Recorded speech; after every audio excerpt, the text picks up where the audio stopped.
Boker Tov. Good morning, everybody. Today's Daf Yomi is Yevamos Daf Chaf Hey, Yevamos 25. I apologize in advance if you hear a lot of noise because the painters are painting our yeshiva. So that's why there will be noise in the background, but it's a good noise. It's a good noise. It's like the crying when a person cries for joy. So we're going to start on the bottom of 24b. Today's Daf Yomi is Yevamos Chaf Hey. We'll start on the bottom of 24b. And today's Torah study is sponsored in memory of Chaim Feivel ben Baruch Shimon B'Chayeta by Jill Sachs. So the Gemara had said in the Mishnah on 24b, the Mishnah had said that if a woman was suspected of being an adulterer, then she needs to leave the relationship. And if she married the person who she was suspected of being adulterous with, we force that relationship to terminate also. So Rav had said that the scenario of our Mishnah refers to a scenario in which there were witnesses to the adultery. It wasn't just adultery, there were witnesses to the adultery. So the Gemara on the bottom of 24b challenges Rav. The Gemara says, well, we explained our Mishnah that there's a brisa that says, what is our Mishnah referring to? Meisafei, when is our Mishnah referring to? That even if he marries her, the suspected adulterer marries her, he needs to divorce her. When's it referring to? When she didn't have children from the first marriage. But if she had children from the first marriage, then we don't force her to leave the second marriage, because we'll say if we force her to leave the second marriage, and people say, oh, the first marriage, those children were bastard children, and so therefore we'll be placing a suspicion on those children, which we don't want to do. So we allow her to remain in the second marriage. But if witnesses came and say, no, we actually saw the adultery, it wasn't just a rumor, then under those circumstances, even if she has several children under those circumstances, we would say to her, you need to leave the second marriage. So we see from here that this is a question on Rav, because it makes clear that even if there are no witnesses, that when do we say that she would have to leave the relationship? Only when there were witnesses, as they say, that's when we say that she has to leave the relationship. When there were no children, but also there were no witnesses. But if there were witnesses, then even if she had children, she'd have to leave. And so that means to say that if she has no children, even if there are witnesses, she doesn't have to leave. So this is a question on Rav. So the Gemara says, no, Rav Nuki lo masnisin. Rav would say, what's our Mishnah talking about? Rav would say there, what's our Mishnah referring to? Where she has children and there are witnesses. So that's why she has to leave, because there are witnesses. So even though she has children, only when there are witnesses does she have to leave. So if that's the case, then why was Rav forced to say that our Mishnah was talking about the scenario where she has children and therefore she has to leave because there are witnesses? Why don't we say the time of the and because there are witnesses, we force her to leave? And if there were no witnesses, she wouldn't leave. That why does Rav say that? That's what our Mishnah is referring to. Look, why doesn't he just say that? What's our Mishnah referring to? Where she has no children. And even though she has no witnesses, she has to leave. Why doesn't Rav just take that reading of our Mishnah, that you have to leave even though there are no witnesses? The Gemara says, no, Rav doesn't want to take that approach that you have to leave even though there are no witnesses. Why? Rav doesn't want to take that approach because Rav was bothered by a text of the Mishnah. What was he bothered by? Why does the text imply that they made her leave her first husband? It should, which implies the court. It should have just said like her husband divorced her. So why does it say the fact that it says they made her leave was bebezdin? The court made her leave. And the court, once the court's involved, the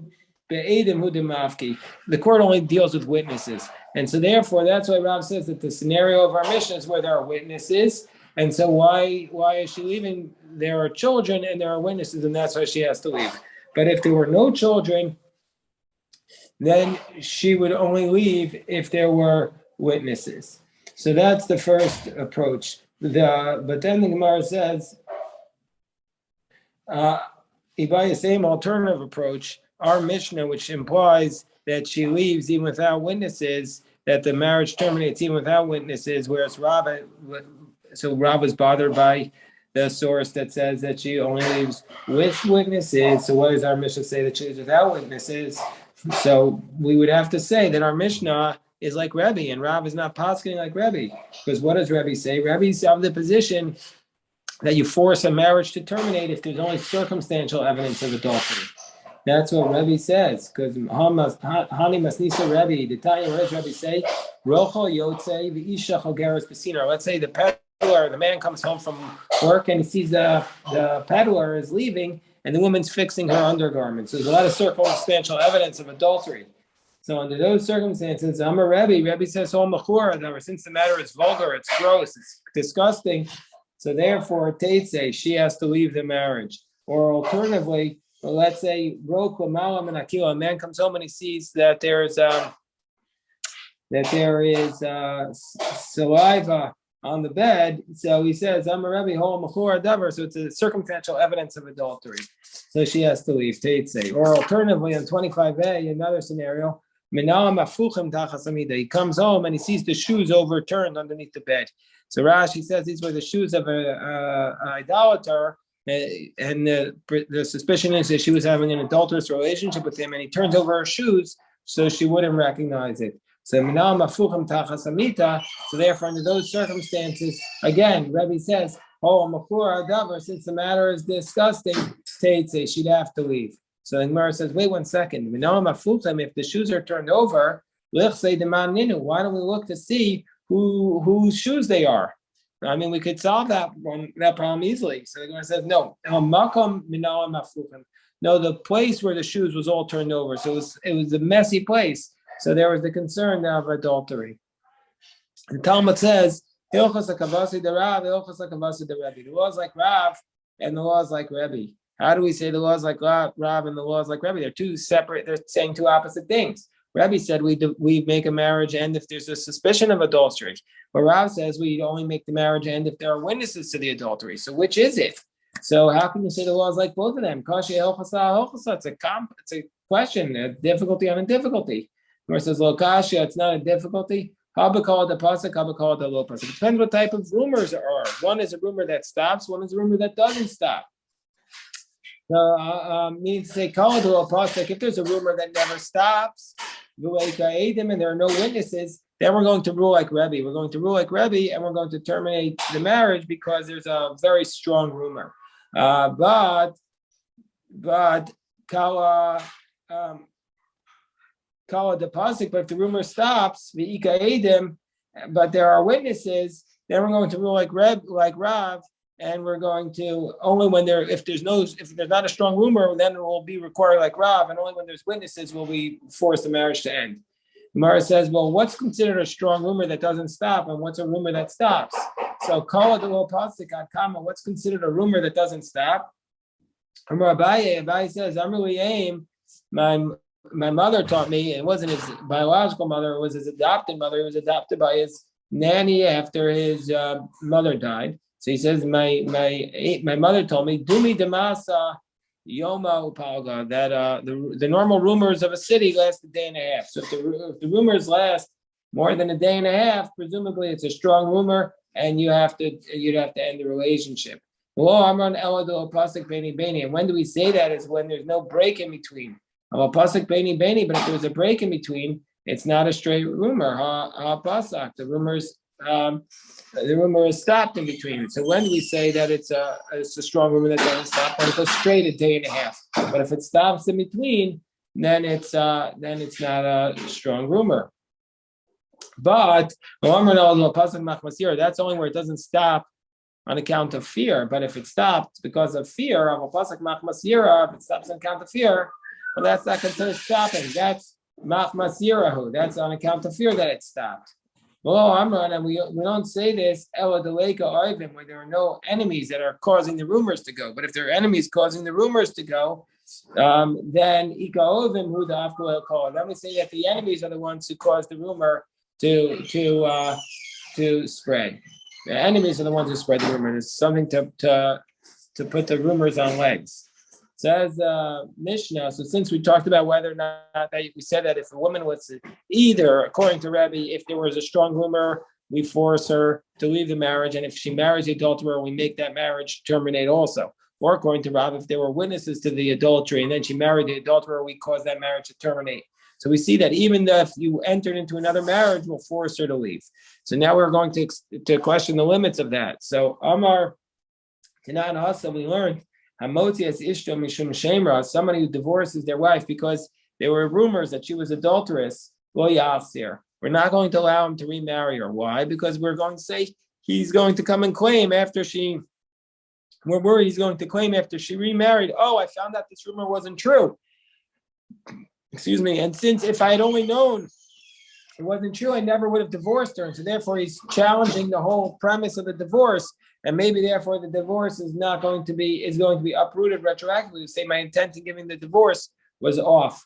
Or if he says Mishum Neder, or if he, so therefore we say he's not allowed to remarry her if he divorced her. If he divorced her because of these rumors, he's never allowed to remarry her. Or if he divorced her because of vows that she took all these vows, and he was unable to, and he says, I can't live with her with these vows. And then she goes, and then he divorced her, he's not allowed to remarry her. Why? Because we're concerned that she'll annul the vows, and then he'll say, oh, if I only had known that she could annul those vows, I never would have divorced her. And then the divorce will be retroactively invalid, and she'll have remarried, and it'll cause all sorts of problems. So Shalchei Rabbi Bar Avuna, Rabbi Bar of Nachman. Okay, let's say he divorced her for these reasons, and then before she marries anybody else, he wants to remarry her. Yolamdenu Rabbeinu Kanas. Let's say he remarried her. Mahu Sheyotzi. Do we force the marriage to terminate? Amrulei Tanina. Well, isn't that our Mishnah? Our Mishnah say Anitan al ish, someone who's suspected of adultery. Votziua, and the court says they have to get divorced. And nevertheless, and even though he married her, even the adulterer, suspected adulterer married her, Yotzi, we terminate the marriage. So to here, we told him you're not allowed to remarry her. If he did, we terminate the marriage. Where says, no, the two cases are not the same. Amalei midami. Are these two cases similar at all? There, the court released her. There, the court forced them to divorce her. Here, he divorced her on his own. So maybe he's allowed to take her back.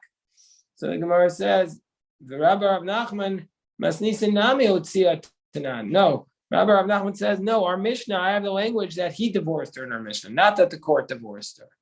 The Gemara says, vakati midami. It's still not the same. Why? Hachabal hasam boal. One case is if the adulterer marries her, the suspected adulterer, that we're going to force him to divorce her. But here, the husband is remarrying her, so that should be allowed. Amalei Shapir Dami Adadi. Rabbi Bar of Nachman says, no, the two cases are actually similar. Here, both cases, the rabbis say you're not allowed to marry her, and if you marry her, you have to divorce her. The rabbi said you can't remarry her, so you have to divorce her. The Gemara says actually the two cases are not the same. In the case of our Mishnah, that if the suspected adulterer marries her, he's actually strengthening the rumors. We force her to divorce because we suspect her of adultery. She goes ahead and marries this person who she was suspected with. Well, that's just adding fuel to the flame of the rumor. So it strengthens the rumor. But in this case, we say, here we're going to say no. The reason why he married her back is because he saw that the rumors had no substance to them. So the two cases are not the same. So we actually don't reach a conclusion about whether or not what we would do in that circumstance. The two cases are not the same. Okay, says our Mishnah, maybe get me Medina Sayam. Let's say a person brings a get from overseas, a bill of divorce. He brings it from overseas, and the person who brings this bill of divorce is required to say that the bill of divorce was written before me and signed before me to make sure it's not a forgery and it was done with the right intent. So then, under those circumstances, lo yisas ishto. If he does that, the witness who comes along and testifies this is not allowed to marry that woman. Why? Because he was involved in it. It was on his testimony that she was able to remarry. So he's considered to be a vested interest in it. But let's say this person, he says, I testify that her husband died, or haragtiv, or he says, I killed him, or harganu who, or we killed him, lo yisas ishto. He's not allowed to take her as his wife. And what's the reason? Because it's based upon his testimony. And perhaps he is fibbing. But somebody else can remarry because she can remarry somebody else, because a woman is allowed to marry on the basis of one witness. What's the reason why a woman can marry on the basis of one witness? Because we are going to assume women will check the testimony carefully to make sure it's accurate before she gets married, because otherwise she's going to be in big trouble if her husband is really alive. Rabbi Yehuda Omer Haraktiv Lotinase. If he says I killed him, then she can't marry. And what's the reason? Because he's making himself into a wicked person by saying I'm a murderer, and the Torah tells us that a murderer is not allowed to testify. Harganuhu, but if he says we killed him, Tinasa Yisha, then his wife is allowed to remarry. So the Gemara says, well, we see from here, time means dinasayam. Now, what's the reason why? What's the reason why we say that we don't trust him? Because he came from overseas. We're relying totally on his word and his testimony that it was written before me and signed before me. Israel, but in the land of Israel, where somebody does not need to say, if you bring the divorce from one town to another land of Israel, you don't need to say the get was written before me and signed before me. So therefore, the Lavaleka Samchinan, where we're not relying upon him, Yisas Ishto, he's allowed to remarry her. Gemara says, wait, he's allowed to marry this woman if he brings the get. Gemara says, but why? But what about the case where he says that her husband died and the Lavaleka Samchinan, we're not really relying upon him, because the whole reason why she's allowed to remarry there is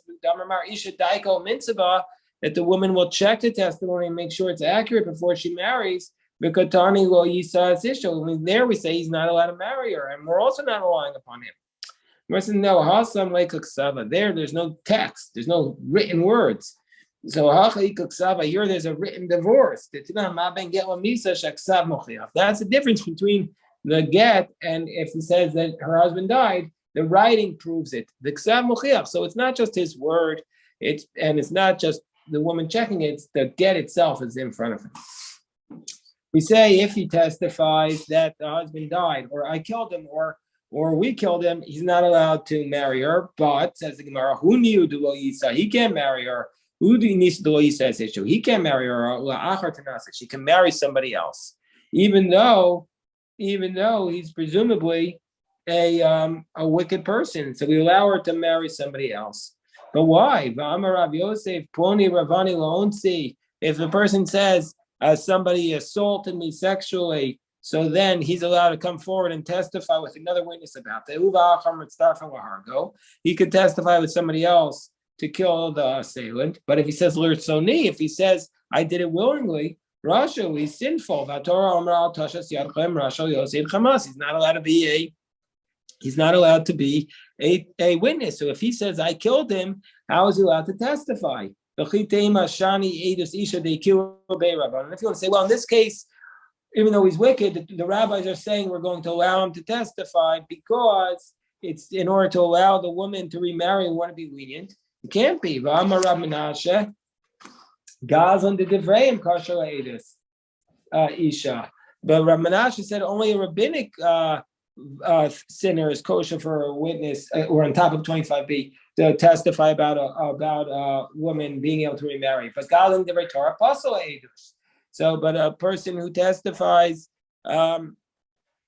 who's sinful according to the Torah, is not going to be allowed to testify to allow a woman to remarry. So the rabbi, so if that's the case, this person is a sinner. He killed somebody. He's a biblical sinner, and yet, nevertheless, we're believing his testimony to allow him to remarry. So it must be that the rabbis of our Mishnah must not be in agreement with Rav Menashe. It must be that Rav Menashe agrees with Rabbi Yehuda, who says that this person is not believed to testify if he says I actually killed him. So Neima Rav Menashe, the Amar Rabbi Yehuda, must be the Rav Menashe's position that you can't testify if you're about to release a woman. If you're a biblical sinner, maybe he must hold like Rabbi Yehuda. So Amar Rav Menashe, no, Rav Menashe would say, Ana Damri, I feel Rabbana. Rav Menashe would say, no, actually my position is consistent even with the rabbis who say that she's allowed to testify, who say that if he says I killed him, he's allowed to testify to allow her to remarry somebody else. The time of the Rabbanan Alcha the Rava. The reason why we're going to allow him to testify here, to release her to marry somebody else, is like Rava. Because what did Rava say? Adam karvetz al atzmo.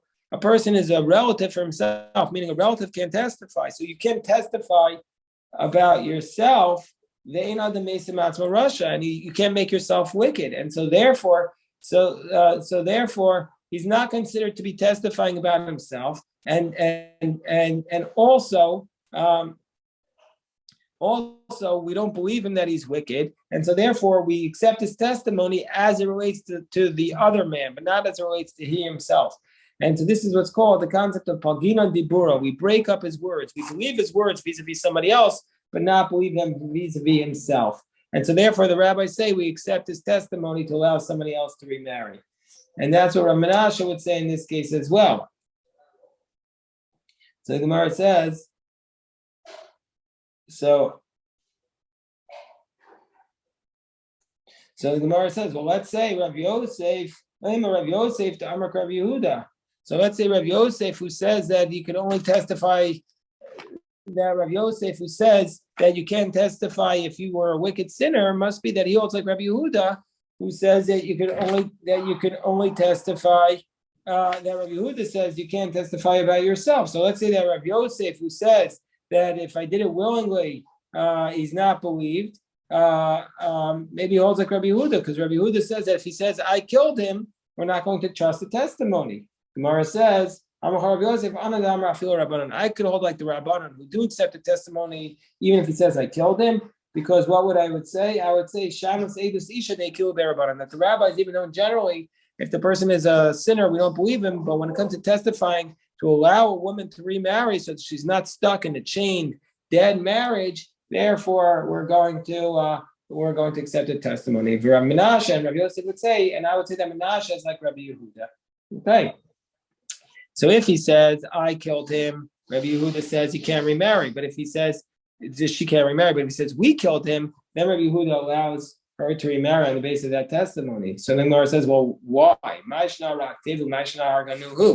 does, if he says, I killed him, do we allow him to remarry? Why does it say, if we killed him, does he not allowed to remarry? Is she not allowed to remarry? Excuse me. Why, if he says, I killed him, do we say she's not allowed to remarry? But if he says, we killed him, that she's allowed to remarry. So I'm Rabbi Yehuda. So the reason is, when he said we killed him, he's allowed to remarry, she's allowed to remarry, is because he's saying, I didn't actually kill him, ani ayisi him horgav.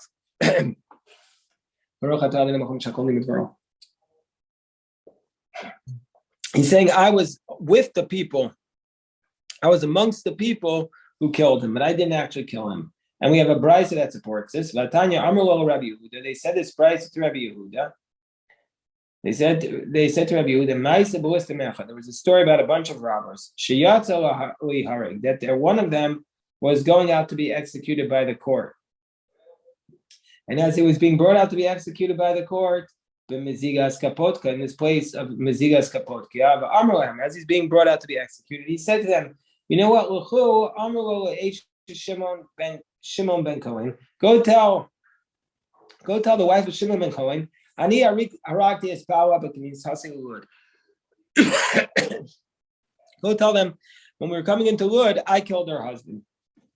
The Amrila, and they said to her, Lud. And they said, yeah, her husband was killed when you came into Lud. And actually what happened, and as a result of that, they allowed her to remarry. So we see from here that even though a person testified that I killed him, we allow the woman to remarry, even though he's wicked. So he says, Misham Raya, there, Rabbi Yehuda says, that's not a proof. But Omer Ani Ayisim Hargav, he didn't say I killed him. He said, I was with the murderers, but I didn't actually kill him. And that's Rabbi Yehuda's point here. That's why if he says we killed him, it's believed. Mar says, Valistim Katani. So doesn't it say that they were robbers, that he was a robber? Mar says, no, it means he was arrested for being a robber.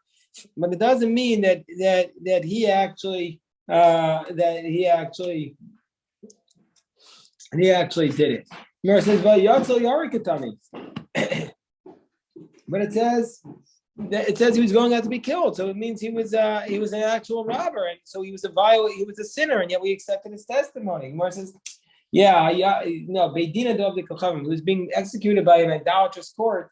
They weren't careful to make sure whether or not he actually was a robber. So he was arrested under false pretenses, but he was involved with the robbers in that he was with them when they killed her, and Rabbi Yehuda accepted her testimony. Says the Mishnah, a scholar who has the ability to annul a woman's vows. But a woman made a vow and she comes to the scholar and she says, annul my vow so I can return to my husband. And he doesn't do it. He says, I'm not annulling your vow, so you have to get divorced. I raised that, well, you said no. Well, now he's not allowed to marry her. Why? Because since he had the ability to annul it and he didn't, we say he's no gabadavar. He is involved in the matter. He could have annulled it and he didn't. But let's say she refused, rejected a marriage as a minor, or the chalitza happened in front of him, meaning to say that he was part of a court where this happened. Then he's allowed to marry her, who bezdin, because it's not just him; he's part of a court, and since he's part of the court, we're going to allow him to remarry. We're going to allow her to marry him. So the Gemara says, "Ha'itira." So if he had annulled the vow, Yisa'ena, then if he had annulled the vow, and so she returned to her husband, and then whatever happened, she divorced or he died, the husband died, then the rabbi of the court can marry her. Why? Why? Are we talking about one person? One person can't annul a vow.